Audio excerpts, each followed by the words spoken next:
Before we begin the story, let us know where you're watching from by leaving a comment below. If you enjoy this video, don't forget to like and subscribe. Have a wonderful day. Enjoy the story. The autumn breeze carried the scent of possibility as Ethan Carter stepped into Starlight Cafe, seeking refuge from the endless parade of business meetings that defined his existence. At 35, he was the golden heir to Carter Global, a worldwide conglomerate worth billions, with interests spanning technology, real estate, and renewable energy. His tailored French suit and quietly confident demeanor typically drew attention, but here, in this eclectic corner of New Orleans, no one seemed to care who he was. The anonymity felt like taking a full breath after years of shallow ones. Golden afternoon light spilled through the cafe's tall windows, illuminating floating dust motes that danced like tiny constellations.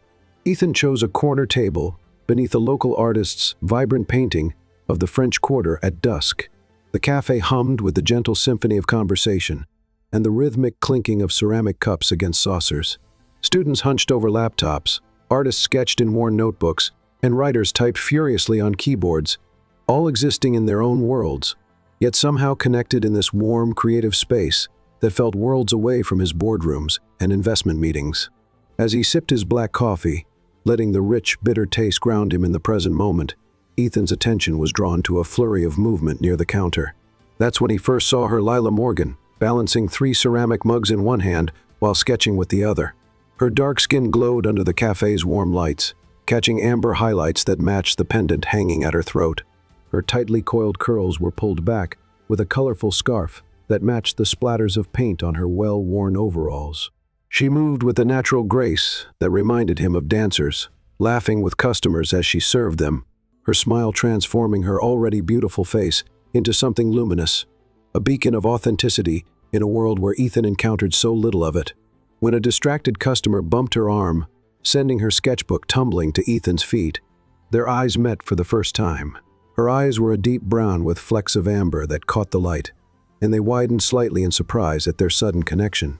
A current of recognition passed between them, though they had never met the instantaneous understanding between two souls who recognized something familiar in a stranger. "I believe this belongs to you," Ethan said, retrieving her sketchbook before handing it back. He couldn't help but glance at the open page, a half-finished sketch of the cafe's street corner, captured from an unusual angle that revealed both the historic architecture and the lives unfolding beneath it. The perspective was unexpected, almost challenging, showing not just the beauty of the buildings but the contradictions of the city, wealth and poverty, history and modernity, joy and struggle, all coexisting in a single frame. Fascinating perspective, he added thoughtfully. "You've captured the soul of the French Quarter, not just its facade."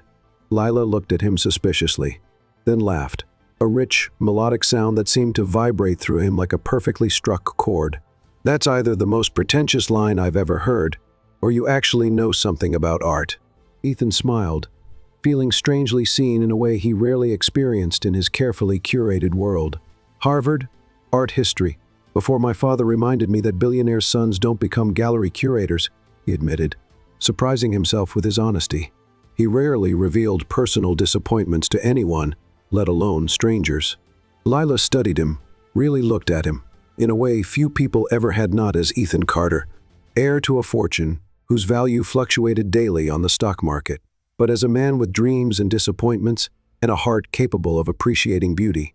"So, what do billionaires' sons become?" she asked, no judgment in her voice, just genuine curiosity that invited confidences. "Empty," he answered, again with unexpected candor. The word hung between them, more revealing than any introduction could have been, a confession he hadn't made even to himself until this moment. She smiled then, a smile that would later haunt his dreams for a decade, and extended her hand. "I'm Lila Morgan, and I think we might have something to talk about." Her hand was warm, calloused from hours holding paintbrushes, and somehow it felt like the most genuine handshake he'd ever received. No agenda, no calculation, just the simple human connection that had become so rare in his world of strategic alliances and calculated networking. "Ethan," he replied, deliberately omitting his last name, wanting to preserve this moment of being seen for himself rather than his lineage or net worth. "And I'd like that very much." Lila glanced at the clock hanging above the espresso machine. My shift ends in 20 minutes, if you're not in a hurry. The invitation was casual, but her eyes held a question, perhaps recognizing, as he did, the rare spark of connection that deserved exploration.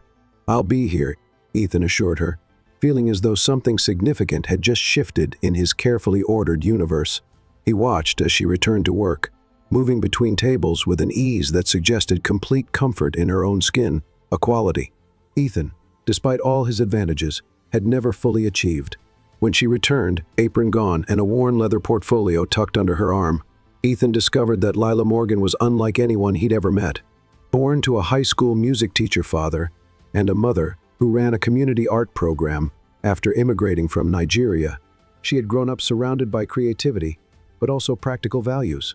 Her older sister, Nora, had married young and moved away, leaving Lila the artistic heart of her family.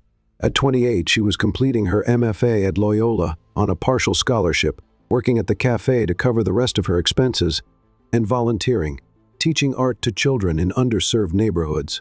Art should belong to everyone, she explained passionately as they shared a slice of pecan pie, her hands moving expressively as she spoke, occasionally leaving faint smudges of charcoal on the table. Not just hanging in the homes of people who can afford six-figure price tags, or locked in museums that intimidate the very communities that could most benefit from creative expression. Instead of feeling indicted by her comments, Ethan found himself nodding. My mother used to say something similar before she died. She made my father promise to keep our collection accessible to the public, at least part of the year. She believed great art needed to breathe, to be seen, to challenge and comfort as many people as possible. Lila's expression softened. And does he keep that promise? No, Ethan admitted, feeling the familiar disappointment, but I do. Every summer, when he's in Europe, I open the West Wing Gallery to school groups and local artists. The household staff think it's my mother's ghost, haunting him if he tries to stop the tradition. His smile was both mischievous and sad. That evening, closing time came and went as they remained in the corner of the cafe, discussing everything from Renaissance masters to local street artists. Lila challenged his conventional education with her vibrant perspectives on contemporary art and the importance of diverse voices in creative spaces, while Ethan surprised her with his knowledge of art conservation techniques and historical contexts. Their conversation flowed effortlessly from art to literature, from childhood memories to future dreams, time dissolving around them as they discovered unexpected parallels in their vastly different lives. I always imagined living in Florence for a year, Lila confessed, absent-mindedly sketching Ethan's hands on a napkin as they talked, sketching at the Uffizi, painting along the Arno, getting lost in narrow streets that have inspired artists for centuries. Why haven't you gone? Ethan asked, mesmerized by the way her pencil captured the essence of his hands with just a few confident strokes. Her laugh was softer now, tinged with pragmatism. Student loans, family responsibilities, reality. She shrugged, her momentary vulnerability quickly masked by a smile. Dreams are free. Plane tickets and Florentine apartments aren't. As the cafe owner jingled his keys meaningfully, they finally stepped out into the night air. The streets of New Orleans had transformed, now bathed in the golden glow of old lamps and vibrant with music drifting from nearby jazz clubs. Standing on the sidewalk, Ethan felt an unfamiliar reluctance to end their evening, a longing to continue this conversation that had awakened parts of himself he had nearly forgotten existed. I'd like to see more of your work, he said, aware he was really asking for more of her time, her perspective, her presence that somehow made the world seem more vivid, if she'd be willing to show him. Lila considered him for a long moment, her artist's eyes seeming to see beneath surfaces to the truth of things. Then she nodded, reaching into her bag for a simple flyer. There's a student exhibition next week at the Azalea Gallery, 7 to 9 on Thursday. She handed him the paper, their fingers brushing briefly. My pieces probably won't sell, but the curator said having them in the show elevates the whole collection. Her smile turned self-deprecating, whatever that means. It means your work has integrity, Ethan said without hesitation. Commercial appeal can be manufactured, authenticity can't. Under the streetlight, a subtle blush darkened Lila's cheeks, making her even more beautiful. You're not what I expected, Ethan. No last name. Is that good or bad? I haven't decided yet, she replied, with a playful smile that contained a hint of something deeper. "Good night, Ethan." She turned and walked away, her silhouette growing smaller against the colorful backdrop of the French Quarter. For the first time in years, Ethan Carter, whose name appeared regularly in financial journals and society pages, felt seen for who he truly was, not for the weight of the legacy he carried. As he walked back to his car, the city seemed somehow more vibrant, the air sweeter, colors more intense, as if Lila Morgan had adjusted the contrast on his world with their single conversation. He knew, with a certainty that should have frightened him, that he would be at that gallery on Thursday night and every day after that, if she would allow it. Something fundamental had shifted, like tectonic plates realigning deep beneath the surface of his carefully constructed life. In a single evening, in a chance encounter that felt somehow inevitable, he had discovered what had been missing: not just art or passion, but authenticity, the feeling of being truly alive. Chapter 2. Falling deeply. Their worlds couldn't have been more different. Ethan's penthouse overlooked the city like a kingdom, the floor-to-ceiling windows framing the Mississippi River and the historic skyline in a vista that graced architectural magazines. The space was elegantly minimal French furniture chosen for its clean lines, art displayed with museum precision, everything in perfect order. Professional cleaners maintained this perfection 3 times weekly, ensuring no evidence remained of the human who actually lived there. It was a showplace rather than a home, curated by renowned designers who had created a space that impressed visitors but provided Ethan little comfort. In contrast, Lila's apartment above her cousin's jazz club pulsed with music and life at all hours. Yet, over the next 6 months, these worlds began to intertwine in ways neither had anticipated, creating something new and precious between them. On the night of Lila's exhibition, Ethan arrived early, deliberately dressed down in dark jeans and a simple button-down shirt to avoid drawing attention. He wanted to see her work before she saw him, to experience it without her watching for his reaction. The Azalea Gallery was small, but well respected in the local art scene, known for discovering emerging talent that larger institutions often overlooked. Ethan moved slowly through the space, champagne flute untouched in his hand, until he found himself standing before a series of 3 canvases that seemed to vibrate with an energy that drew him closer. The paintings captured New Orleans in a way he'd never seen, not the tourist version of the city, but its beating heart. One showed an elderly street musician, his weathered hands on a trumpet, the background blurring into a kaleidoscope of colors that somehow translated the sound of jazz into visual form. Another depicted a second-line parade, the joy and community spirit palpable in every brushstroke. The third was more abstract, layers of blue and gold suggesting the meeting of sky and river, with tiny human figures finding their place in the vastness. Together, they told a story of a city both wounded and healing, both ancient and constantly reborn. "What do you think?" Her voice behind him was tentative, nothing like the confident woman he'd met at the cafe. Ethan turned to find Lila in a simple sapphire dress that complemented her skin tone perfectly, her natural hair framing her face like a halo. She looked both elegant and entirely herself, no pretension, no attempt to be anyone but who she was. "I think," he said slowly, choosing his words with care, "that you see the world as it should be seen, with all its complexity, beauty, and contradiction, Lila. They're truths." The vulnerability in her expression gave way to quiet pride. "Thank you for coming," she said, "and for actually looking at the art. Most people are just here for the free champagne and networking."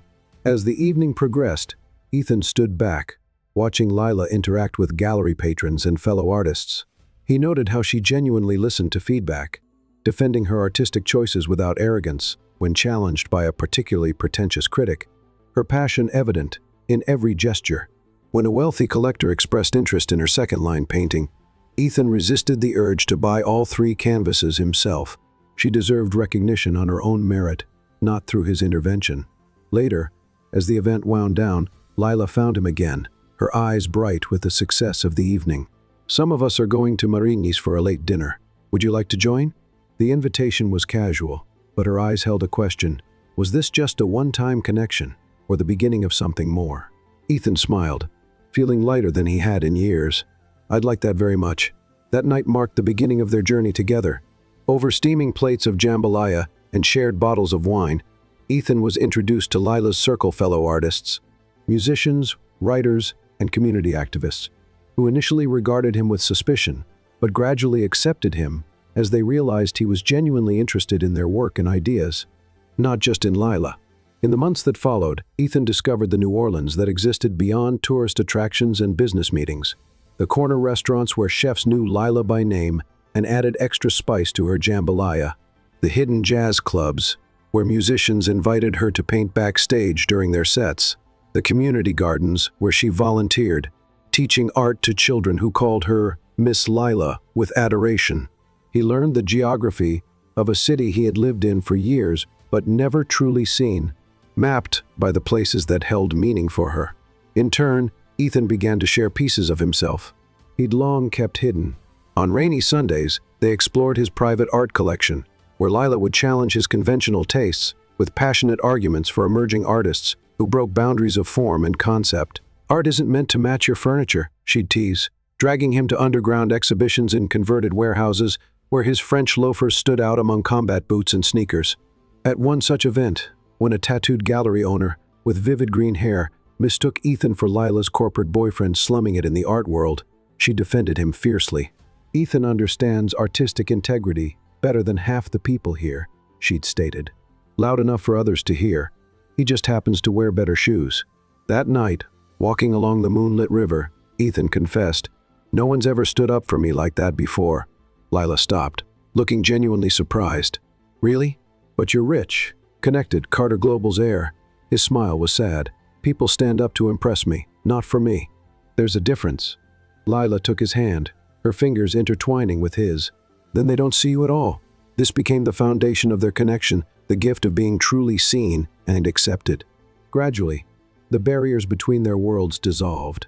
Ethan began leaving suits in Lila's tiny closet, while her paintbrushes and sketchbooks found a permanent home on his French marble countertops.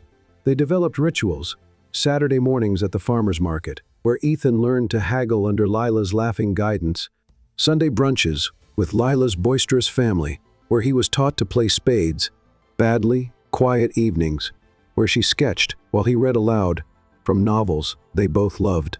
They discovered parallel childhood wounds, Ethan's emotional neglect by parents too focused on empire building to notice their son's artistic sensitivity, Lila's struggle with teachers who tried to force her vibrant, boundless creativity into conventional channels.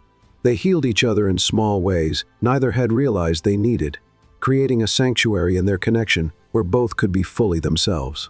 For her birthday in April, Ethan rented a private gallery where he had secretly installed an exhibition of Lila's work pieces. She'd never had the confidence to show publicly, including her most personal paintings that explored her identity as a Black woman artist in America. As she moved from canvas to canvas, tears streaming down her face, he stood back, watching her realize how others might see her gift, not through the lens of commercial viability or academic trends, but through the impact her vision could have on those who experienced it. "How did you get these?" she whispered, touching the frame of a particularly vulnerable self-portrait she'd kept hidden beneath her bed. "Your roommate helped," Ethan admitted. "I wanted you to see what I see in artists, whose voice matters, whose perspective changes how people understand the world." Later that night, as they slow danced among her paintings to the music of a string quartet he'd hired, Lila whispered, "You make me brave." And Ethan knew he'd never loved anyone as he loved her completely, without reservation or condition. Lila brought Ethan into her vibrant community. Sunday dinners at her family's modest home in the 9th Ward became his sanctuary. The two-story house, with its peeling paint and front porch swing, contained more warmth and genuine joy than any space he'd ever known. Lila's father, Benjamin, a high school music teacher with the same expressive eyes as his daughter, treated Ethan with the same respectful warmth he showed everyone. Her mother, Amara, initially reserved with the billionaire dating her daughter, softened when she discovered Ethan's knowledge of and respect for Nigerian art traditions. "My mother taught me that a person who respects another's culture is worthy of trust," she told him one evening, as she showed him her collection of Adire cloth and explained the meaning behind the patterns. "You listen with your heart, not just your ears." Lila's brothers Jasper, the community organizer who viewed Ethan's wealth with initial suspicion, and Caleb, the medical student working his way through school with multiple jobs, teased Ethan mercilessly about his inability to handle Amara's spicy egusi stew until he learned to tease back. earning their respect. Her sister, Nora, visited occasionally with her husband, Victor, a successful import-export businessman whose flashy lifestyle contrasted sharply with the Morgan family's modest warmth. Ethan noticed the tension Nora's husband brought into the household, but said nothing, respecting the family's private dynamics. But it was Lila's grandmother, Mama Grace, whose approval meant the most. The ancient matriarch, with knowing eyes, watched them carefully for months before finally beckoning Ethan to the porch swing one evening while Lila helped in the kitchen. "You sit with me, young man," she said, patting the space beside her. Her accent still carried traces of her Louisiana Bayou upbringing, even after decades in the city.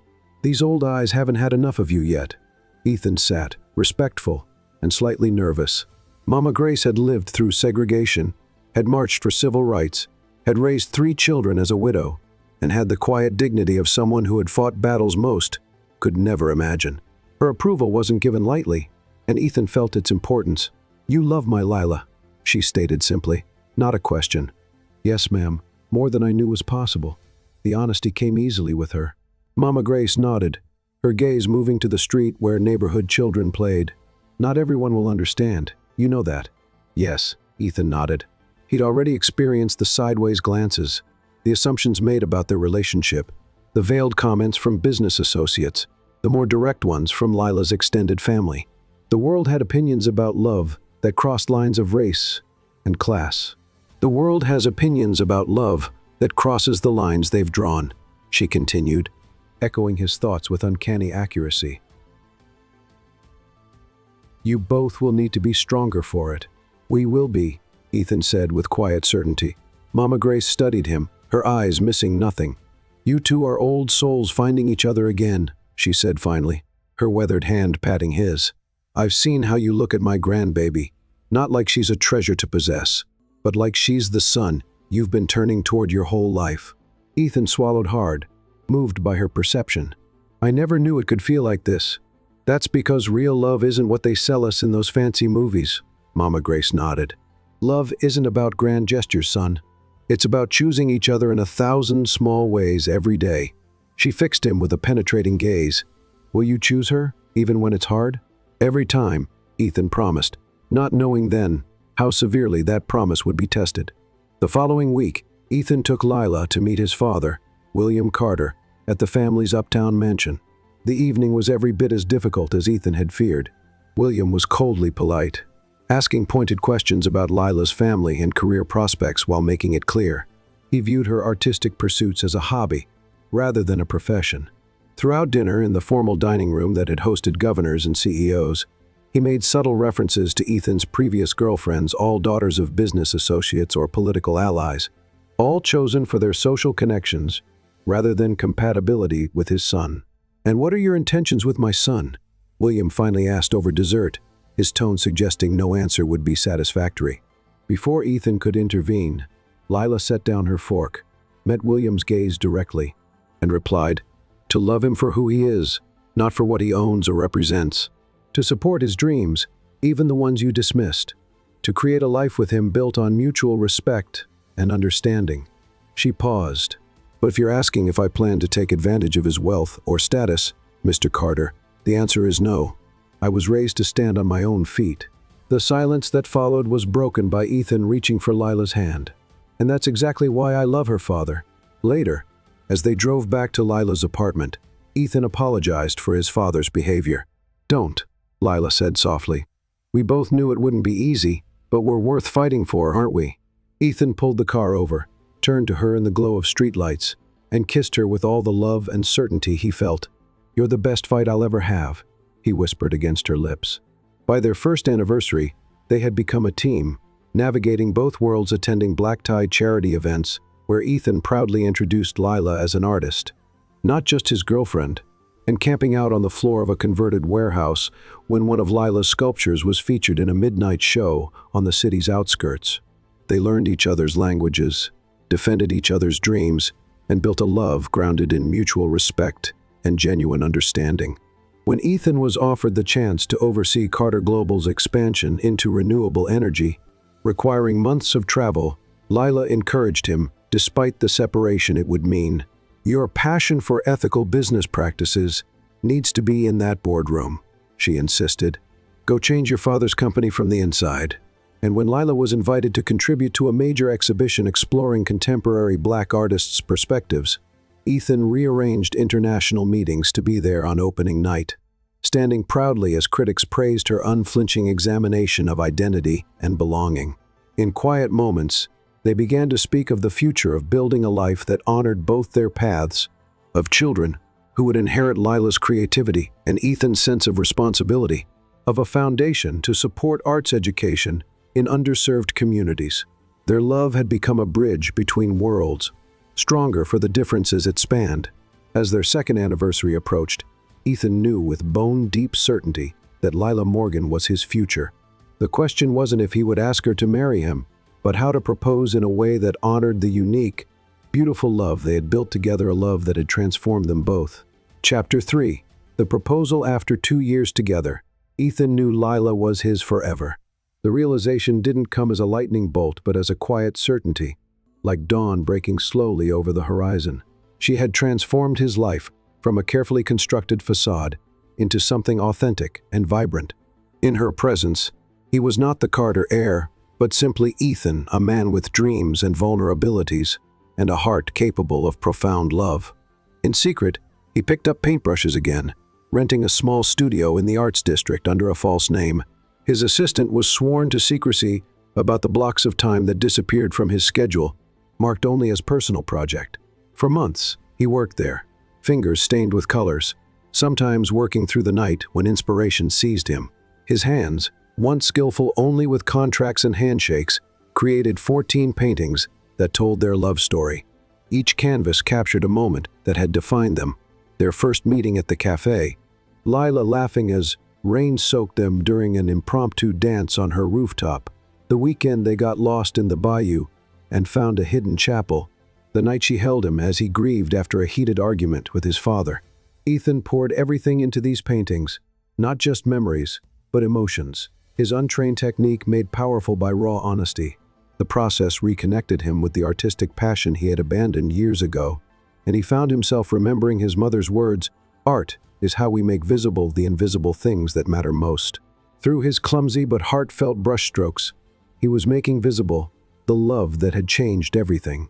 Sometimes, he would return to Lila's apartment, with paint still embedded in his fingernails, blaming a renovation project at one of his properties.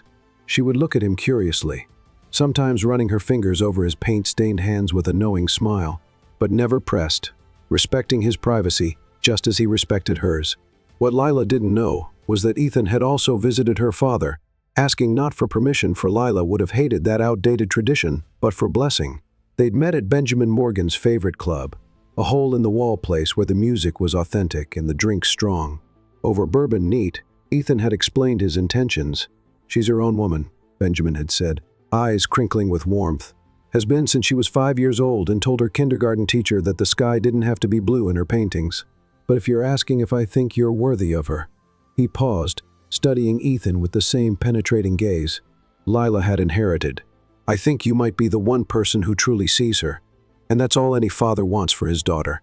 He'd raised his glass then, to the man brave enough to love Lila Morgan exactly as she is. Meanwhile, Lila fought her own battles in the art world. The prestigious Met Museum had expressed interest in her work for an upcoming exhibition of emerging artists, but the curator had suggested she tone down the cultural elements to appeal to a broader audience. The implication was clear: make her art less distinctly Black, less authentically her voice. They loved the technique, the composition, the emotional impact, she told Ethan one evening as they walked along the river. "Just not the ethnic specificity, as they called it. As if my perspective is something to be diluted rather than celebrated." Ethan heard the hurt beneath her anger, the familiar struggle of being asked to make herself smaller, less distinctive, to fit someone else's comfort level. "What did you say to them?" he asked, though he already knew Lila Morgan did not compromise her truth. "I said thank you for the opportunity," she replied, her voice steady despite the pain, "and that I'd consider their feedback." She stopped walking, turning to face the water. "Then, this morning, I called and withdrew my work from consideration." Ethan studied her profile against the sunset, pride swelling in his chest. That took courage. Or stupidity, Lila said with a fragile smile. That exhibition could have opened doors, been a turning point. Any door that requires you to be less than who you are isn't worth walking through, Ethan said quietly, taking her hand. Your integrity is one of the reasons I love you. That evening, Lila discovered an anonymous donor had funded a solo exhibition of her work at a respected Black-owned gallery. Though Ethan never confirmed he was behind it, the timing wasn't coincidental. He didn't try to solve her problems. He simply created space for her to succeed on her own terms. His support of her principles, rather than pressure to compromise for career advancement, cemented Lila's certainty that Ethan was her future. On a spring evening scented with magnolia, Ethan asked Lila to accompany him to a private viewing at a small gallery owned by a friend. It's an emerging artist I think you'll appreciate, he said casually as they dressed. Lila wore a simple green dress that made her skin glow, unaware this night would change their lives.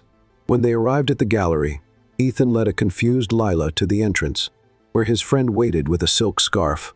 It's an immersive exhibition, Ethan explained, as the gallery owner offered the blindfold. Trust me. With a curious smile, Lila nodded, allowing the soft silk to cover her eyes. Ethan guided her carefully inside, the scent of fresh paint mingling with the flowers he'd arranged throughout the space. When they reached the center of the gallery, he positioned her carefully and took a deep breath. Ready? He asked, his voice betraying a rare nervousness. Always, she replied, her blindfolded face turned toward his voice with complete trust. Ethan removed the blindfold, watching as Lila blinked in the soft lighting. Around them hung his 14 paintings, each illuminated perfectly, creating a timeline of their relationship. For a moment, she didn't understand, looking at the first painting with professional interest, until recognition dawned in her eyes. Ethan, she whispered, turning to him in confusion before moving slowly to the next canvas. As realization swept over her, tears filled her eyes. She moved from painting to painting in silent wonder, occasionally reaching out to touch a brushstroke as if confirming it was real. You did all of these? She asked, her voice breaking with emotion. Ethan nodded, his throat tight. You made me remember who I was meant to be, the man who loves art as much as business, the man who sees beauty in unexpected places. He swallowed hard. The man who is capable of loving completely. When she reached the final painting, she stopped, hand flying to her mouth. Unlike the others, this canvas showed not the past, but a future, two hands intertwined against a backdrop of blended colors that suggested both their worlds merged into one. And there, painted with painstaking detail that had taken him dozens of attempts to perfect, was a ring. As Lila turned, Ethan was already on one knee, holding out a small velvet box containing the actual ring he had painted, a cushion-cut emerald surrounded by sapphires. The exact color of the dress she'd worn on their first official date, set in platinum that echoed the silver moonlight of the night they had first said, I love you. Lila Morgan, he said, his voice steady despite his racing heart. Before you, I existed but didn't truly live. You've shown me what it means to live fully, to create boldly, to love completely. He took a breath. Will you marry me? Will you continue creating this masterpiece of a life with me? Tears streamed freely down Lila's face as she nodded, pulling him to his feet. Yes, she whispered against his lips. 1,000 times yes. What followed was a moment of pure joy, their embrace illuminated by the paintings that told their story past, present, and now future. When they finally drew apart, Ethan slipped the ring onto her finger, both of them laughing as his hands trembled slightly. I never thought I could be this happy, Lila confessed, looking from the ring to his face with wonder. This is just the beginning, Ethan promised, kissing her again. That night, they celebrated with both families at Mama Grace's home, the small house overflowing with laughter and music. Ethan had arranged for champagne and catering, but it was Amara's homemade pound cake that became the centerpiece of the celebration. Lila's brothers teased Ethan mercilessly about his secret art career, while her cousins demanded to know which painting had been the hardest to create.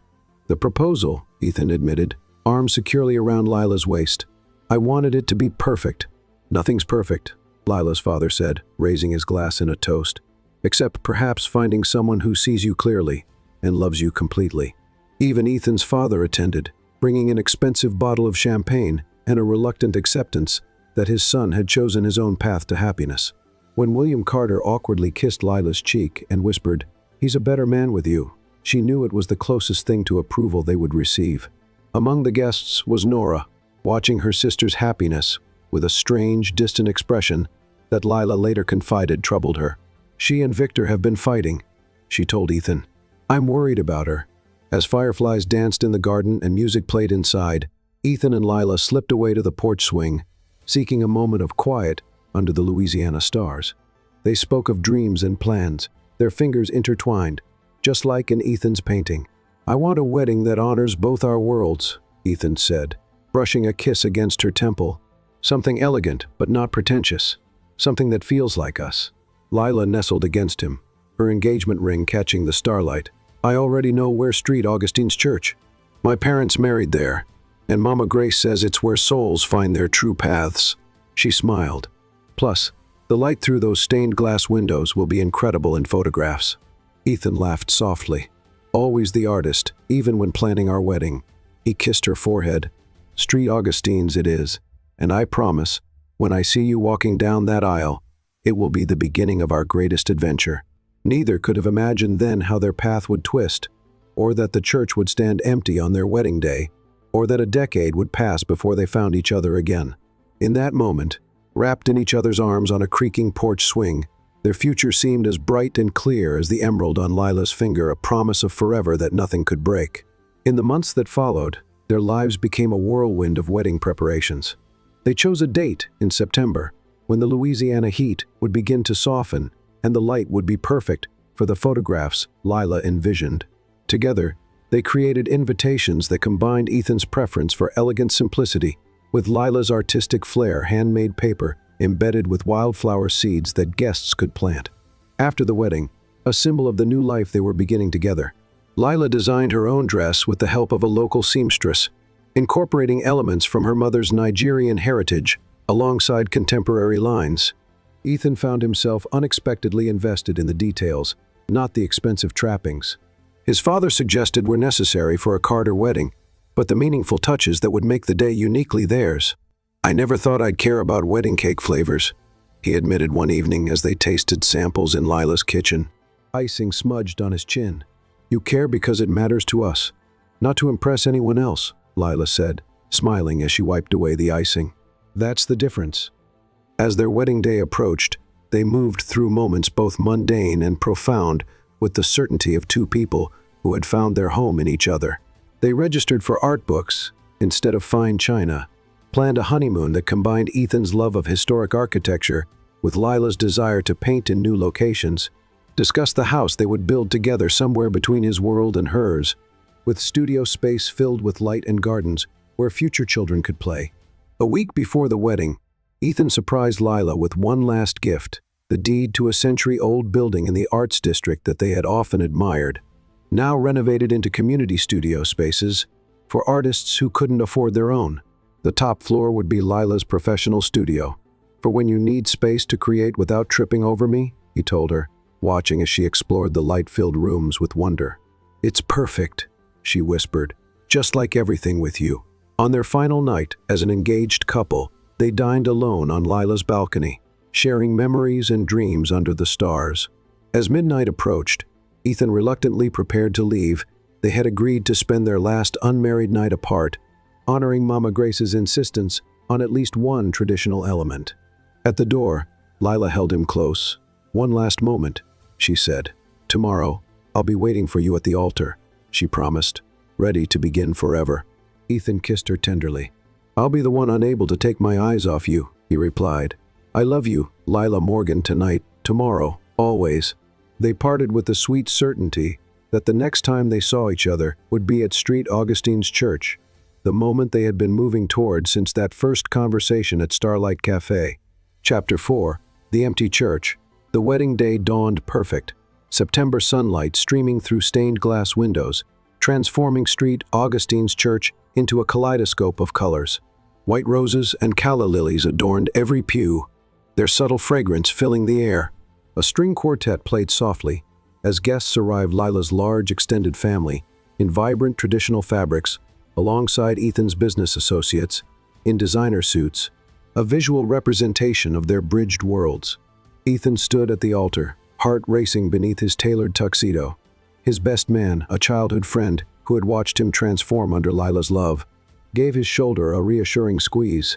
"She'll take your breath away," he whispered, and Ethan nodded, imagining Lila walking toward him, radiant in her wedding gown.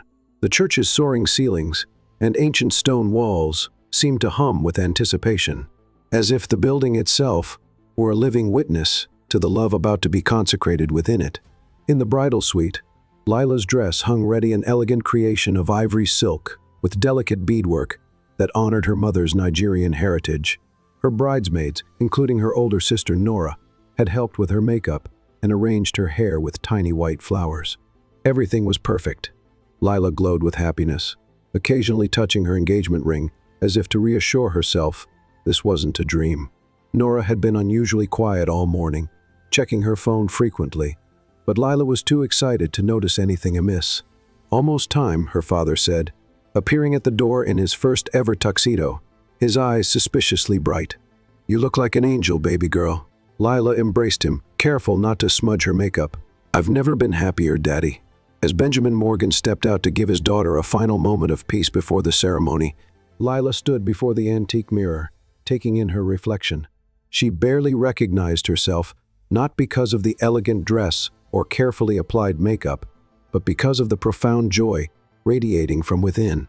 This was the beginning of the life she had dreamed of, with the man who had shown her what love truly meant. Then came the phone call that changed everything. The ringtone cut through the peaceful moment, not her regular phone, but the second backup phone she kept for emergencies. Only family had that number. With a frown, Lila answered, expecting perhaps a last-minute question from one of her cousins. "Hello?" A man's voice, unfamiliar and official, responded, "Is this Lila Morgan?" "Yes," she replied, unease beginning to creep through her happiness. "Who is this?" "Agent Michael Reynolds, FBI. I need to speak with you immediately. In person.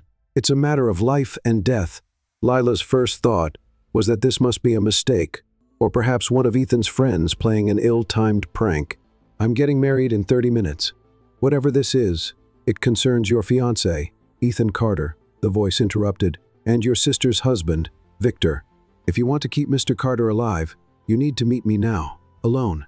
The blood drained from Lila's face as the agent gave an address just blocks from the church. Something in his tone convinced her this was no prank. With trembling hands, she ended the call and stood frozen, mind racing. Without fully understanding why, Lila grabbed her purse and rushed out, telling her confused bridesmaids she needed a moment alone. Wedding jitters, she forced a smile. "I just need 5 minutes to collect myself." Through the window, they watched as she climbed into a taxi and disappeared, expected to return shortly to prepare for her walk down the aisle. But minutes turned to a quarter hour, then half an hour, and Lila did not return. Her bridesmaids tried her phone, but it went straight to voicemail. Whispers of concern began to spread. At the altar, Ethan checked his watch, then smiled reassuringly at the guests as 1:00 became 1:30, then 2:00. Calls to Lila's phone went straight to voicemail. Her bridesmaids reported what little they knew. She had received a call, grabbed her purse, and left in a taxi without explanation. As whispers rippled through the church, Ethan stood firm, his face a mask of calm even as panic clawed at his chest. He moved to confer with Lila's father in hushed tones near the side altar. "She wouldn't leave without reason," he insisted when Benjamin looked stricken. "Something must have happened. We need to find her." William Carter approached, his expression a mixture of concern and something like vindication. "Son, perhaps it's time to acknowledge the situation. Send the guests home. This is becoming embarrassing." Ethan's eyes flashed with a rare anger directed at his father. "This isn't about embarrassment. The woman I love is missing. Something is wrong." He turned to Benjamin. "Check your house, her apartment, the studio, anywhere she might have gone. I'll call hospitals." But as the afternoon wore on, the church slowly emptied. Lila's father and brothers left to search her apartment, the cafe, her studio, all the places she might have gone. They returned grim-faced. Her apartment was empty, drawers half open as if she had packed in a hurry. Her phone was found in a trash can 2 blocks from the church. By evening, only Ethan's closest friends, Lila's immediate family, and a handful of determined relatives remained, gathered in tense groups around the church. Police had been called but explained that an adult choosing to leave their own wedding, however heartbreaking, wasn't a crime. They took information but provided little hope of immediate action. As dusk fell, Ethan remained in the empty church, still in his wedding suit, the flowers wilting around him. The stained glass windows that had sparkled with such promise at dawn now darkened into somber shadows. He sat in the front pew, head bowed, trying to make sense of a day that had begun with such joy and now ended in confusion and fear. "I don't understand," he whispered to Mama Grace, who had stayed with him even after everyone else left. "She wouldn't just disappear. Not Lila, not without telling me." The elderly woman took his hand, her fingers gnarled with arthritis, but still strong. Her eyes, which had witnessed almost a century of life's joys and sorrows, were filled with a sorrow that matched his own. "Sometimes life takes us on paths we never expected, child. But if your love is as strong as I believe it is, those paths will cross again." "Did she say anything to you?" Ethan asked, desperate for any clue. "Was she afraid? Having doubts?" Mama Grace shook her head slowly. "That girl loved you with every fiber of her being. Something powerful must have happened to take her away on this day of all days." Ethan looked up, determination hardening his features as he rose to his feet. "I'll find her. Whatever happened, wherever she is, I'll find her." His voice echoed in the empty church like a vow. "I promise you that." He couldn't have known then that despite his resources, his determination, and his unwavering love, a decade would pass before he saw Lila again, and that when he did, the mystery of her disappearance would be even more heartbreaking than he could have imagined. In the deepening shadows of Street, Augustine's church, on what should have been the happiest day of his life, Ethan Carter made a promise that would define the next 10 years of his existence, to find the woman who had vanished with his heart. The days following Lila's disappearance blurred into a nightmare for Ethan. He hired the best private investigators, offered substantial rewards for information, and personally visited every hospital in a 100-mile radius. Sleep became a luxury he could no longer afford, food a necessity he barely remembered. She couldn't have just vanished. He insisted during tense meetings with detectives in his penthouse, now transformed into a command center, with maps, timelines, and photos of Lila covering every surface. People don't disappear without leaving traces. But Lila had. Her passport was missing, though no record existed of her boarding any flights. Her bank accounts showed a single large withdrawal the morning of the wedding, then nothing. Her phone records revealed the final call had come from a burner phone, impossible to trace. As weeks stretched into months, Ethan's search expanded. He traveled to Nigeria, believing Lila might have sought refuge with her mother's relatives, only to find they were as baffled and heartbroken as he was. He pursued leads in Florence, remembering her dream of living there, and in every major city with a vibrant art scene where a talented painter might start fresh. 6 months after the wedding that wasn't, Ethan received his first potential lead. A gallery owner in Toronto reported seeing a woman matching Lila's description at an exhibition. Ethan flew there immediately, hope surging for the first time in months. The security footage was grainy, but showed a woman with Lila's build and graceful movements. She wore a headscarf and dark glasses, but something in the way she tilted her head to study. A painting was achingly familiar. When Ethan tried to locate her through the gallery's records, he discovered she had paid cash for a small landscape and left no contact information. "She's alive," he whispered, touching the screen. "She's okay." The relief nearly brought him to his knees before new questions arose. Why had she left? Why was she hiding? Was she in danger? Or had she chosen to leave him? The breakthrough came a year into his search, when Ethan discovered Lila's student loans had been mysteriously paid in full, just days after her disappearance. Further investigation revealed an anonymous donation had covered Mama Grace's medical expenses for specialized treatments she'd needed but couldn't afford. She didn't just run away. Ethan told Lila's father during a late-night conversation on the same porch where he had once promised to always choose her. Someone gave her money, a lot of money, and she used it to take care of the people she loves. Benjamin Morgan nodded slowly. The question is, what did they want in return? The answer remained elusive, but Ethan's search gained new purpose. If Lila had made some kind of sacrifice to protect or provide for her family, perhaps she had also protected him in some way. He began investigating his business rivals, looking for connections between Carter Global and Lila's disappearance. Meanwhile, life continued around him. Carter Global required his leadership, especially after his father suffered a minor stroke and stepped back from daily operations. Ethan ran the company with ruthless efficiency, while privately funding an expanding network of people searching for Lila. He maintained a foundation in her name that supported young artists from underserved communities, hoping somehow the publicity might reach her. 5 years after Lila vanished, Ethan received a package containing only a small painting, a New Orleans cityscape, in a style he would recognize anywhere. No note, no return address, just a postmark from Buenos Aires. He flew there immediately but found no trace of her. Yet the painting confirmed what his heart had never doubted. Lila was alive, and perhaps, in her own way, she was reaching out. Chapter 6. Years of Shadows. As the 5th year of Lila's absence slipped into the 6th, Ethan lived 2 distinct lives. Publicly, he was the brilliant, driven CEO who had transformed Carter Global into a leader in sustainable development. Business magazines featured him on their covers, praising his innovation and philanthropy. Women pursued him at every charity gala and industry event, drawn to his wealth, power, and the mysterious sadness that seemed to make him even more attractive. But privately, Ethan remained frozen in time, a man waiting for his life to resume. His penthouse contained a studio where Lila's unfinished paintings remained exactly as she had left them. A dedicated, secure server stored every piece of information about her disappearance, every potential sighting, every lead, no matter how small.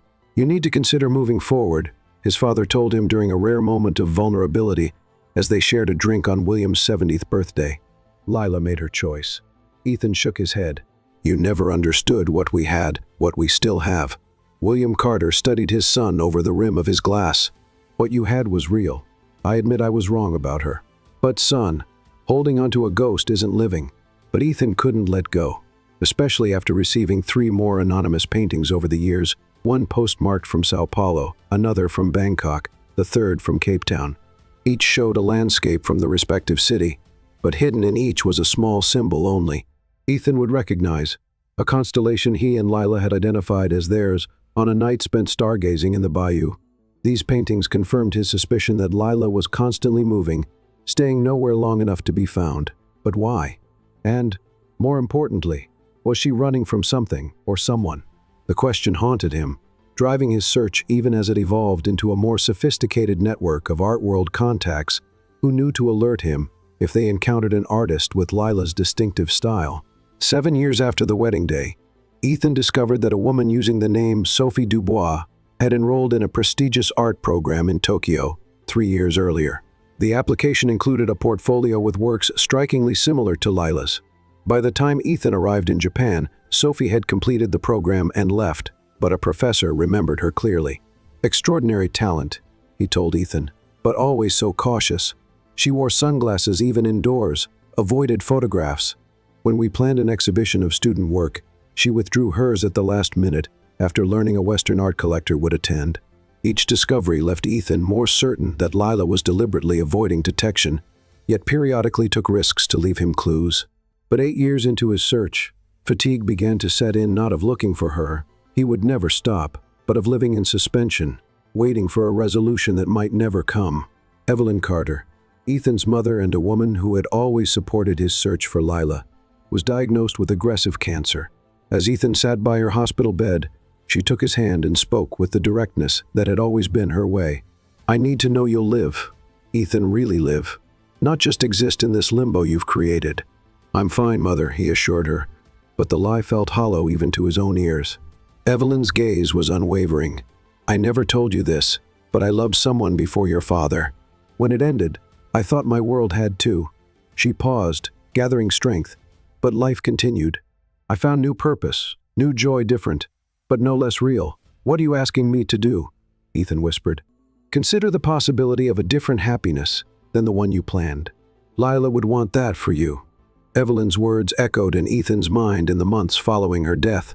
For the first time, he began to consider what moving forward might look like, not forgetting Lila. Never that, but perhaps opening himself to new possibilities while continuing his search. In this more receptive state of mind, Ethan reluctantly agreed to meet Claire Thompson, the daughter of his father's oldest friend.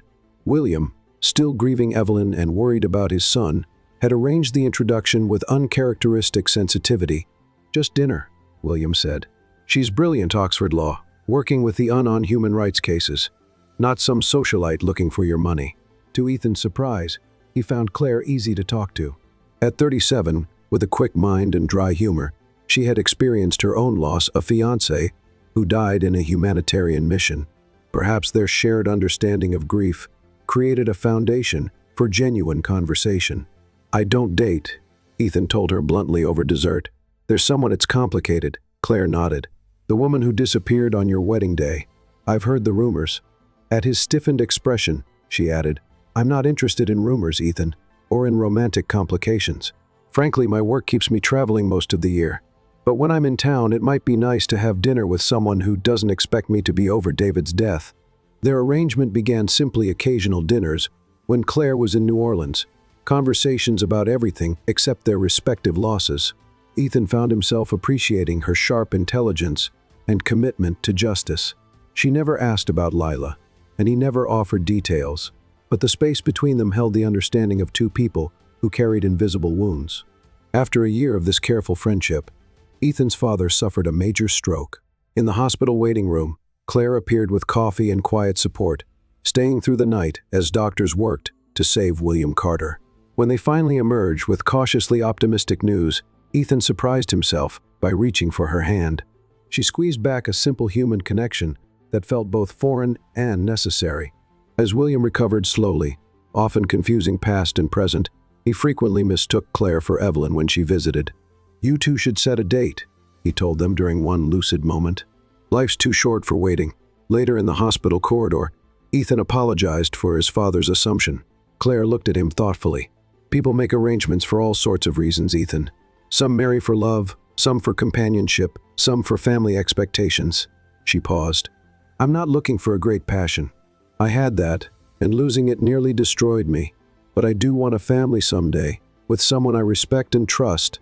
The implied suggestion hung between them, a partnership built on mutual understanding rather than romantic love, a practical arrangement that would satisfy William's wish to see his son settled, provide Ethan with a socially acceptable reason to stop deflecting matchmaking attempts, and give Claire the stability she wanted without the vulnerability of giving her heart again. After weeks of consideration, Ethan proposed the idea formally: marriage as a partnership between friends who cared for each other, with clearly defined expectations and freedoms. Claire, pragmatic as always, suggested a prenuptial agreement that protected both their interests and a timeline for starting a family through adoption. "And if Lila returns?" she asked directly. Ethan appreciated her honesty. "I don't know," he admitted. "But after 9 years, I have to consider the possibility that she can't or won't come back." Their engagement made the society pages, the billionaire CEO finally moving on after being left at the altar nearly a decade earlier. Ethan found himself going through the motions of planning a small, elegant wedding. He chose a venue deliberately unlike St. Augustine's Church, selected a ring nothing like the one he had given Lila. Yet, even as he moved forward with these plans, Ethan maintained his search. Something in him would not believe that Lila had simply abandoned their love. The paintings, the clues, the careful way she had disappeared all suggested a purpose, a reason. And until he knew that reason, a part of him would always belong to her.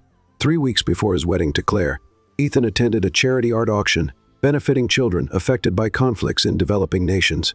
He moved through the crowded gallery mechanically, bidding generously, but paying little attention to the artwork itself, until a flicker of movement in a shadowed corner caught his eye. Chapter 7. The Gallery Encounter. The charity auction was a glittering affair. New Orleans elite gathered among expensive art and flowing champagne. Ethan navigated the crowd with practiced ease, shaking hands and making appropriate small talk while his mind remained elsewhere. After nearly a decade of these events, he had perfected the art of being present while absent, of smiling while scanning every room, every gathering, for a face he still searched for in crowds. Tonight felt different, somehow a strange electricity in the air, an inexplicable tightness in his chest that had persisted since morning. He was discussing a potential donation with the event organizer when movement in his peripheral vision caught his attention. A woman in a wheelchair, partially hidden behind a large sculpture near the back exit. His breath caught in his throat, something about her posture, The way she held her head slightly tilted while studying a painting, a mannerism so distinctly familiar, it made his heart stutter. The woman's hair was shorter now, cropped close to her head in a style Lila had never worn. Her frame was thinner, more fragile than in his memories. Logic told him it couldn't be her, that his mind was playing cruel tricks as it had countless times before. Yet something deeper than reason, something primal in his soul, recognized her immediately. His hands began to tremble, and he abandoned his conversation mid-sentence, drawn toward her like a compass finding true north after years of disorientation. Ethan excused himself mid-conversation and moved toward her, heart pounding. As he approached, the woman seemed to sense his presence and began to wheel toward the exit. Her movements urgent, almost panicked. "Lila," he called, his voice barely audible even to himself. She froze but didn't turn. For a moment, neither moved Ethan, afraid to approach further and frighten her away. The woman seemingly caught between flight and surrender. "Lila," he said again, closer now, his voice steadier than his racing heart. 10 years of imagined reunions had not prepared him for this moment. When she finally turned, time seemed to stop. The shock of recognition nearly brought Ethan to his knees. Her face was thinner, almost gaunt, with hollows where there had once been softness. A jagged scar traced her left cheekbone, like a pale lightning bolt against her dark skin. But her eyes, those expressive, amber-flecked eyes that had seen into his soul from their first meeting, were unmistakably Lila's, though now shadowed with a weariness that broke his heart. For a suspended moment, they simply stared at each other, a decade of separation collapsing into a single breath. "You shouldn't be here," she whispered, her voice rough, as if seldom used. "You shouldn't have seen me." Before Ethan could respond, she tried to wheel around him toward the exit. Acting on instinct, he gently caught the handle of her wheelchair. "Please," he said, 10 years of searching, of wondering if you were alive. Don't disappear again." Around them, the auction continued, oblivious to the reunion unfolding in their midst. Lila glanced around nervously, clearly afraid of being noticed. "There's a private viewing room down the hall," Ethan said, recognizing her anxiety. "Just give me 5 minutes, please." The conflict in her eyes was painful to witness, but finally, she nodded once, allowing him to guide her wheelchair away from the crowd. As they moved through the gallery, Ethan noticed how she kept her head down, how she flinched when someone looked their way. The Lila he had known had moved through the world with confident grace. This woman carried herself like someone accustomed to remaining invisible. In the private viewing room, surrounded by paintings waiting to be auctioned, they faced each other. Ethan took her in the wheelchair that explained her difficulty, eluding him, the faint scar on her cheek, the way her hands trembled slightly in her lap, but also the familiar determined set of her jaw, the intelligence in her eyes, the essence of the woman he had never stopped loving. "You're engaged," Lila said finally, nodding toward the newspaper on a side table, open to the society page announcing his upcoming wedding to Claire. "I didn't mean to disrupt your life. I just wanted to see you one last time." "Disrupt my life?" Ethan repeated, incredulous. "Lila, you are my life. These past 10 years have been existence, not living." He knelt beside her wheelchair, close but not touching her. "What happened? Why did you leave?" "Where have you been?" Lila closed her eyes briefly, as if gathering strength. "It's complicated, Ethan." "I have time," he said simply. A sad smile touched her lips. "But I don't. Being here is dangerous for both of us, but especially for you." "Dangerous?" "Lila, whatever trouble you're in, I can help. My resources, my connections. This isn't something your money can fix," she interrupted, a flash of the old Lila breaking through. "Some people are beyond buying off." Ethan studied her face, seeing the fear beneath her composed exterior. "Then tell me. Let me understand. You owe me that much." For a moment, he thought she would refuse, would wheel away and disappear from his life again. Instead, tears filled her eyes. "Yes," she whispered. "I do owe you that." In the private viewing room, Lila's story unfolded like a nightmare. On their wedding morning, while she was getting ready in the bridal suite, she had received a call from an FBI agent named Michael Reynolds. "He told me my sister Nora's husband, Victor, had connections to a drug cartel," Lila explained, her voice steady despite the pain in her eyes. "I'd always been wary of him. There was something about his wealth that never added up with his import business. Nora had confided her suspicions to me months before, but I had no idea how deep it went." Ethan listened, piecing together fragments he had discovered during his search. The money that paid off your student loans and Mama Grace's medical bills? Lila nodded. Blood money.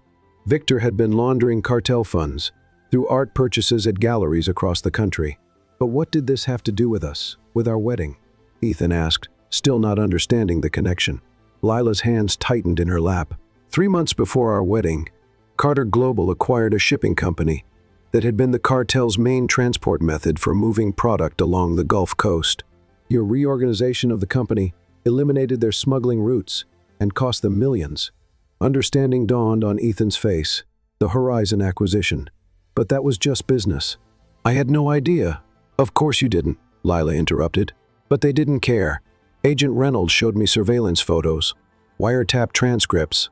The cartel had put you on a hit list. They were planning to make an example of you. Her voice broke. At our wedding, the horror of what might have happened, gunmen opening fire in a church filled with their loved ones, struck Ethan like a physical blow. Why didn't you tell me?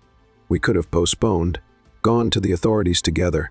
The FBI had infiltrated the organization but needed more time to gather evidence against the leadership. Reynolds made it clear, if I told anyone, they would know there was a leak, and the whole operation would collapse. Lila looked up, her eyes pleading for understanding. He said the only way to save you was for me to disappear completely, make it look like I'd abandoned you so they'd think there was no connection between us. But after the FBI operation was complete, you could have come back, Ethan argued. Lila shook her head, a bitter smile crossing her face. That was the promise that kept me going those first terrible months. Just 6 months, Reynolds would say. Then it became a year, then 2. The operation kept expanding. Every time Reynolds promised it was almost over, they discovered new connections, new players. She paused, the memory clearly painful. By the 3rd year, I'd established a small life for myself in Buenos Aires, teaching art under a false name. I even dared to hope I might soon be free. Her hands tightened on the wheelchair's armrests. Then everything collapsed. There was a leak in the operation. Names of informants got out. Victor was killed in his driveway, and the cartel knew someone had betrayed them. Lila's voice dropped almost to a whisper. Reynolds arrived at my apartment at midnight. I had 20 minutes to pack before they moved me to Bangkok under a new identity. Isabella Lopez died that night, and Sophie Dubois was born. And that's when you lost your legs, Ethan said softly, the timeline finally aligning with his discoveries. His mind flashed to the painting postmarked from Bangkok, remembering how the brushstrokes had seemed different, less fluid. Now he understood why. Lila nodded, her expression distant, as if seeing it again. Car bomb outside a market. It wasn't meant for me, wrong place, wrong time. I remember the flash, the deafening sound, then waking up 3 days later in a hospital with Reynolds beside my bed. Her voice broke for the first time. Instead of you. She drew a steadying breath. The doctor said I was lucky to be alive. I didn't feel lucky. 7 surgeries in 4 months. When I could finally be moved, Reynolds relocated me again, this time to Cape Town. After that, I never stayed anywhere longer than 6 months. A bitter smile touched her lips. The perfect punishment for taking away their business. They took away my ability to have a normal life. Took away my art for a while too. My hands wouldn't stop shaking for almost a year. I had to learn to paint differently. Had to learn to do everything differently. The paintings, Ethan said, understanding dawning. You sent them to let me know you were alive. I shouldn't have, Lila admitted. Reynolds would have had my head if he knew, but I couldn't bear thinking you believed I just abandoned you. I needed some way, however small, to tell you I still, she trailed off. Still love me, Ethan finished. Lila met his gaze directly for the first time. I never stopped, not for a single day. The truth hung between them, a love that had endured separation, danger, and loss, yet remained unbroken. Ethan moved closer, gently taking her hand. I never stopped searching for you, never stopped loving you. But you're engaged, Lila reminded him, glancing again at the newspaper. You've built a new life, as you should have. Ethan shook his head. Claire and I have an arrangement based on mutual respect and practical considerations. My heart has always been yours. Tears spilled down Lila's cheeks. It doesn't matter now. I came back because Reynolds finally told me it was safe. Victor's bosses had been convicted, the cartel operation dismantled. I wanted to see you one last time, before leaving again. She gestured to her wheelchair. But not like this, not as someone you would pity. Ethan's eyes flashed with sudden anger. Is that what you think? That I loved you for your ability to walk? For your physical perfection? He took her face gently in his hands. I loved your mind, your courage, your heart. Those things haven't changed. Everything has changed, Lila insisted. I'm not the woman you were going to marry. I live with chronic pain. I have nightmares. I've done things to survive that I'm not proud of. And I'm not the man you were going to marry either, Ethan countered. I'm harder. I've made compromises I once would have considered unthinkable. I've lived with an emptiness at my core for a decade. He held her gaze steadily. But one thing hasn't changed. I love you, present tense, the woman you are now, not a memory of who you were before. Before Lila could respond, the door to the private room opened, and an auction staff member appeared. Mr. Carter, they're asking for you to present the final lot. Ethan stood, mind racing. Tell them I've been called away on an emergency. Looking back at Lila, he added, Don't leave, please. We need more time. After the employee left, Lila looked up at Ethan, conflict evident in her expression. I shouldn't stay.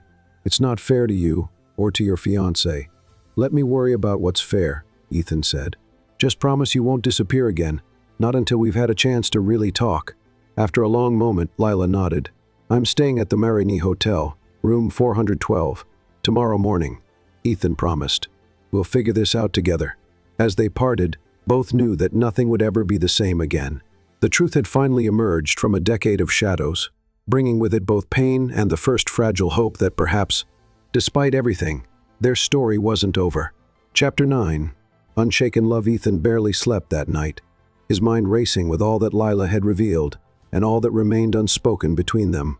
By dawn, he had reached a decision that felt both terrifying and absolutely right. Before he could second-guess himself, he called Claire and asked to meet her for breakfast at a quiet cafe far from their usual haunts.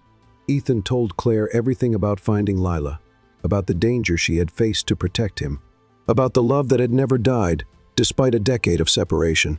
He expected anger or hurt, but Claire listened with the same calm thoughtfulness she brought to her legal cases. When he finished, silence stretched between them. Claire studied her coffee cup for a long moment before meeting his gaze. You're in love with her, she said. Not a question. Yes, Ethan admitted. I never stopped. And now you want to end our engagement. Her voice was carefully neutral, but Ethan caught the slight tightening of her fingers around her cup. I don't want to hurt you, he said softly. Our friendship means too much. Claire laughed, a short sound without humor. That's the problem, isn't it? Friendship, respect, compatibility, everything a good marriage needs, except passion. She looked away, blinking rapidly. I convinced myself it was enough. Claire, no, let me finish. She took a steadying breath. My colleagues thought I was crazy to enter a marriage of convenience with a man clearly haunted by his past, but I understood that kind of grief. After David died, I didn't want grand passion either. I wanted safety, predictability. Her eyes met his again, clearer now. But watching you yesterday, after you saw her, you came alive in a way I've never seen before, and I realized I've been cheating both of us by settling for less. I'm sorry, Ethan said, meaning it deeply. You deserve someone who feels that way about you. Claire was quiet for a moment.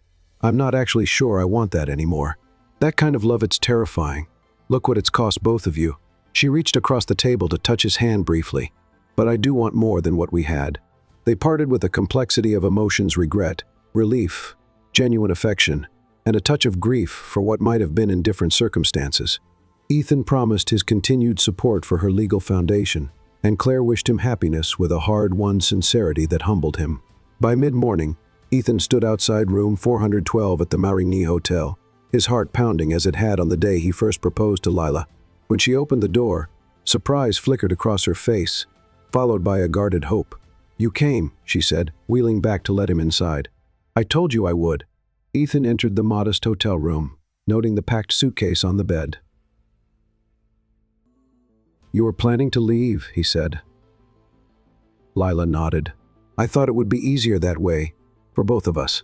Ethan sat in the chair across from her wheelchair, leaning forward to take her hands. I ended my engagement to Claire this morning. Shock registered on Lila's face. Ethan, no, you didn't need to. Yes, I did, he interrupted gently. Because I'm still in love with you, Lila. I never stopped. And I think, despite everything, you still love me too. Tears filled Lila's eyes. Of course I do, but love isn't always enough. My life is complicated now. I have medical needs, limitations, and I have resources, determination, and a decade of missing you, Ethan countered. Nothing about your condition changes how I feel. It's not just my legs, Lila admitted. The trauma there are days I can barely function, days when the fear comes back so strongly I can't leave my room. Ethan nodded. Then those will be the days we stay in together. A glimmer of the old Lila sparked in her eyes. You're as stubborn as ever. Only about things that matter, Ethan replied, moving from the chair to kneel beside her wheelchair. Lila Morgan, 10 years ago, we were going to make vows to each other, in sickness and health, for better or worse. I'm ready to make those vows now, not despite what's happened, but because of it, because I've seen the strength and courage with which you faced unimaginable challenges, and it only makes me love you more. From his pocket, Ethan withdrew a small velvet box, not the one from a decade ago, but a new one, containing a ring he had commissioned that morning. The simple platinum band held a sapphire, surrounded by tiny diamonds, arranged in the pattern of their special constellation. This isn't a proposal born of young love or optimistic dreams, Ethan said quietly. This is a promise made with full knowledge of how difficult life can be, how precious each moment together truly is. Lila stared at the ring, then back at Ethan's face. Are you sure? Really sure? I have never been more certain of anything, Ethan replied. I never loved your body, Lila. I loved your heart, your soul, your courage, and those things are stronger now than ever. With trembling fingers, Lila touched the ring but didn't take it. I need time, Ethan, not to decide if I love you. I do, with everything I am, but to be sure I'm strong enough for this life, for being in the public eye, for all that comes with being your wife. Ethan nodded, understanding her hesitation. Take all the time you need. I've waited 10 years, I can wait longer, but not from different continents, different lives. Stay in New Orleans. Let me help you build a new studio, adaptable to your needs. The Lila Morgan Foundation has been funding artists with disabilities for years. Become its director, its inspiration. For the first time, a genuine smile lit Lila's face. You've kept the foundation going all this time? It was my way of keeping you present in the world, Ethan admitted. Even when I couldn't find you, I could ensure your spirit continued to create beauty and opportunity. That afternoon, instead of leaving New Orleans as planned, Lila agreed to move into a guest house on Ethan's property, close enough for them to rebuild their relationship, yet with the independence she needed to regain her confidence. Ethan arranged for the country's best physical therapists and adaptive technology specialists to help her reclaim her art and her independence. The path forward wasn't smooth. While Lila agreed to stay in New Orleans, the first weeks in the guest house were marked by nightmares that left her screaming in the darkness. Ethan would rush over in the middle of the night, only to find her locked in her bathroom, unwilling to let anyone see her in such a vulnerable state. I need to handle this myself, she insisted through the door one particularly bad night. I've been handling it myself for years. But you don't have to anymore, Ethan answered, sitting on the floor outside the bathroom until dawn, when she finally emerged, exhausted but composed. Physical therapy sessions often ended in frustration. I hate that you're seeing me like this, Lila snapped one afternoon after a particularly difficult session left her in tears. Like what? Strong? Determined? Human? Ethan countered gently. Progress came in small moments. The first morning, Lila wheeled herself to the main house for breakfast without being asked. The day she agreed to let Ethan's driver take them to the French Quarter. The afternoon she asked for art supplies to be moved into the sunroom of the guest house. For weeks, she painted with the door closed, refusing to let Ethan see her work. He respected her privacy, understanding that her art had always been where she processed her deepest emotions. Meanwhile, he arranged for subtle adaptations to her living space counters and workstations at the right height, special brushes for days when her hands trembled too much to use conventional ones, a custom wheelchair that could navigate the gardens they were redesigning together. 3 months after moving in, Lila finally invited Ethan to see her new work. The paintings took his breath away, not just landscapes from places she had hidden, but powerful expressions of trauma, fear, courage, and resilience. One canvas showed a woman's silhouette fragmented into shards, each reflecting a different city. Another depicted hands reaching across a chasm, fingers almost but not quite touching. The most striking was a self-portrait, showing Lila as she was now wheelchair, and all with translucent wings emerging from her shoulders, not as fantasy, but as a metaphor for the freedom she was slowly reclaiming. These are, Ethan struggled for words adequate to express their impact. Ugly? Depressing? Lila suggested, vulnerability evident in her voice. Revolutionary, Ethan said firmly. You're showing what survival really looks like, not some inspirational story where trauma becomes a neat life lesson, but the messy, complicated reality of rebuilding yourself. 2 weeks later, when the director of a small gallery specializing in works by artists with disabilities visited, Lila agreed to show her paintings. The resulting exhibition, titled Shattered Horizons, drew critical acclaim and moved many viewers to tears. Ethan watched in awe as Lila spoke openly about her experiences, no longer hiding but transforming her suffering into connection. 6 months after their reunion, on a warm evening scented with magnolia, Ethan and Lila sat together on the porch swing, watching fireflies dance in the garden. Her head rested against his shoulder, their hands intertwined in the comfortable silence they had rediscovered. I found something today, Lila said suddenly, reaching for the sketchbook beside her. She opened it to reveal a detailed drawing of Ethan as he had looked 10 years ago, standing at the altar of St. Augustine's. I've been drawing you from memory all these years, hundreds of sketches hidden in books, under mattresses, anywhere Reynolds wouldn't find them. Ethan's throat tightened with emotion. Lila. She turned to face him fully. I realized something. For a decade, I've been drawing the past, preserving what was lost. But I haven't drawn our future. She took a deep breath. I think I'm ready to start if you still want that. Without words, Ethan removed the ring from his pocket, the one he had carried every day since finding her again. Lila's eyes filled with tears as she held out her hand. No grand gestures needed between them. Just the quiet certainty of two souls who had found their way back to each other against impossible odds. Their second wedding bore little resemblance to the elaborate church ceremony planned a decade earlier. Instead, they gathered in the lush garden behind Mama Grace's old house, now lovingly maintained by Lila's cousins. Only their closest family and friends attended, those who had supported Ethan's search and those who had protected Lila's secrets.